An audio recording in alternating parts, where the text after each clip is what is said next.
Hey yo guys, how's it going? Tally here, and today I'm going to bring you a post-Banlist version of Heroes. Of course, Heroes is my favourite deck and I'm always going to show it a little bit of love coming into every new format, especially when I think that it's going to be a good deck.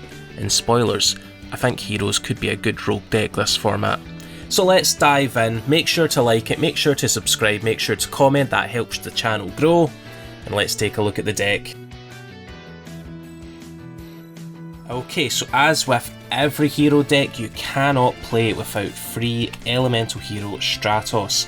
Alright, Elemental Hero Stratos is of course the heart and soul of the consistency of the deck. It allows your search cards to be like +5s, alright, because E-Emergency Call goes into Stratos, goes into other stuff, and it allows you to really glue the deck together. I'm liking Solid Soldier right now. I haven't always liked Solid Soldier, but I'm liking Solid Soldier right now.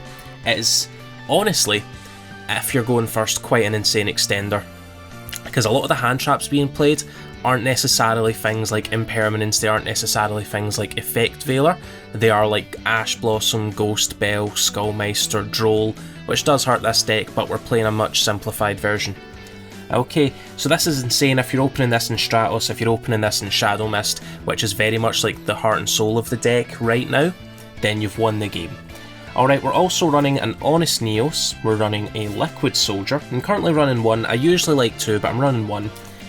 And then we're running 2 Shadow Mist. Alright, we're running 2 Shadow Mist because this deck is impeccably good at searching, it's impeccably good at getting things, so having lots of 1-offs, 2-offs is absolutely fine. And really, with 4 like searchers in the deck that are spell cards, you know, you're pretty much running a way to see these 2 very easily. Right, we're turboing into Darklaw this format as quickly as we can. And that's our Elemental Hero package. To quickly summarise, Searcher, plus it's a back row pop, special summons when you normal summon it, and it's Monster Reborn. And also we've got our big beefy Beat Boy. We've got a Monster Reborn as also a draw 2 discard 1 in Shadow Mist, which gets our mask changes and our other hero monsters when it's sent to the graveyard. Okay, I'm also still a big fan of the Destiny heroes. We've got 2 Malicious, wish we had 3 Malicious, we've got a Decider, and a Dynatag. These are just to set up your Fusion Destiny, they're just to get that engine going. I would prefer, honestly, to not have to run 4 bricks to make an engine work, but like the payoff for having a Dystopia to pop during your opponent's turn is so good. Also, Fusion Destiny is a 1-card Darklaw, so we're trying to maximise our ways to get into Darklaw this format. Next we have our Vision Heroes, which again really can also turbo into Darklaw. Alrighty, we have 3 Faris, 2 Vion and 2 Increase. Now I appreciate that these cards have gotten very expensive in the past few months. Truthfully, I think they are necessary to run the most competitive version of a hero deck. If you're not running the most competitive version, you're playing with your friends and you just want a chill game, then you don't necessarily need them. I would just bump up on other extenders like maybe Solid Soldier, Liquid Soldier, all that good stuff. Okay, but essentially this discards a hero to summon itself, it gets this in the spell and trap zone, which tributes this, summons itself, then summons Vion, Vion dumps whatever you need to dump. Alright, it's an insane consistency engine, and if you open up this plus Shadow Mist or a Destiny hero, then you do in fact have like full combo with Darklaw. Alright, and that's the monster lineup, right? I'm really only running monsters that need to be in the deck to function going first, which means no evil heroes. Now I'm not saying the evil heroes are bad, they just don't really gel with this particular strategy. They add cards to the card count, which makes it harder to resolve Pot of Prosperity properly, okay? But if you want to run the evil heroes, absolutely run the evil heroes because they're so insane going second. Alright, and now we are running Pot of Prosperity at 3. This card is nuts. Okay, this card is absolutely bonkers, and because you don't need to always banish 6, you can just banish 3, and essentially allows you to dig up to 6 cards deeper into your deck to get the cards that are going to win you the game. So that could be you're looking for a Fusion Destiny, that could be that you're looking for the Mask Change, that could be that you're looking for a trap card to interrupt your opponent. This will get you, right? This will absolutely get you.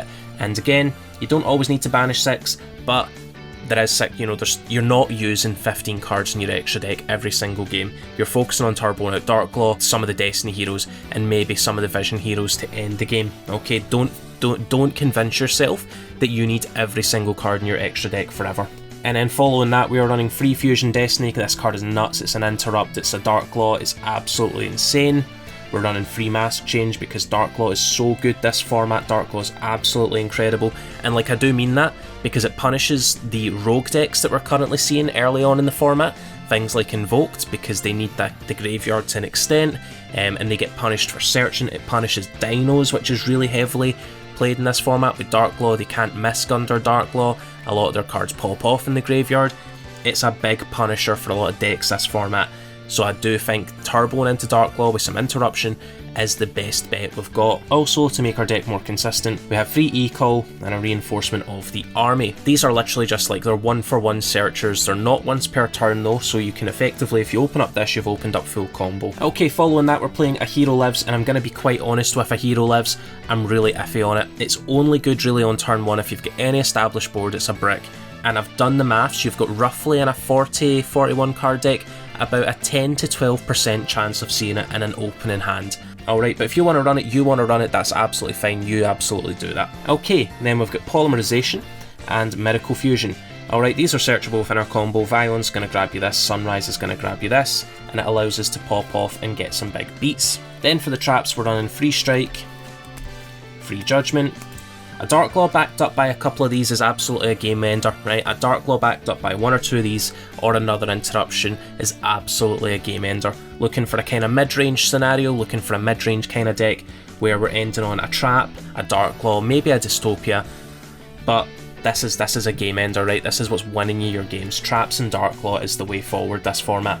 So for our extra deck, our Masked Heroes are 2 Darklaw, a Blast, and an Acid.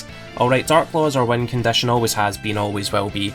It's absolutely insane against the vast majority of decks this format. It kills VW, it really hurts Dragon Link if they don't have the right extenders, and it hurts a lot of rogue decks. Alright, these two are really for back row. Blast is going to bounce back row back to your opponent's hand, and Acid is essentially a Harpy's Feather Duster when it's summoned, which you can do during your opponent's turn with absolute zero in Mask Change.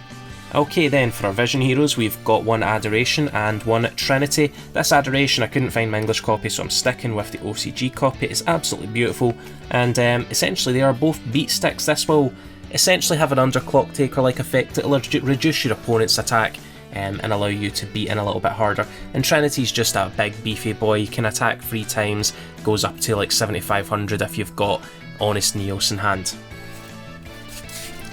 For our Elemental Heroes, we've got Absolute Zero, we've got Sunrise. Okay, I was running Great Tornado before, but I just found it really gimmicky.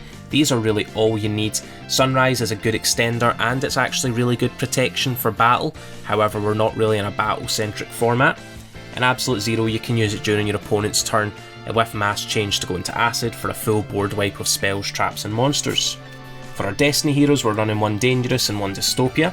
Alright, Dangerous is for the 1-card Darklaw combo, Dystopia is for an interruption during your opponent's turn. It's good for breaking boards, and it's also good in time if you're playing remote dual locals, because it can go ahead and burn your opponent during time, and then you can combo off, and then you'll take the win.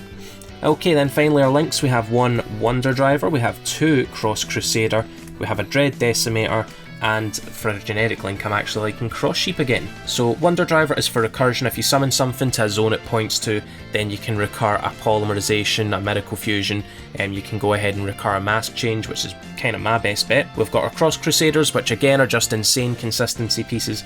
Dread Decimator, which is really to give you a little bit of beef and some OTK potential, and then Cross Sheep is actually a good recovery play, right?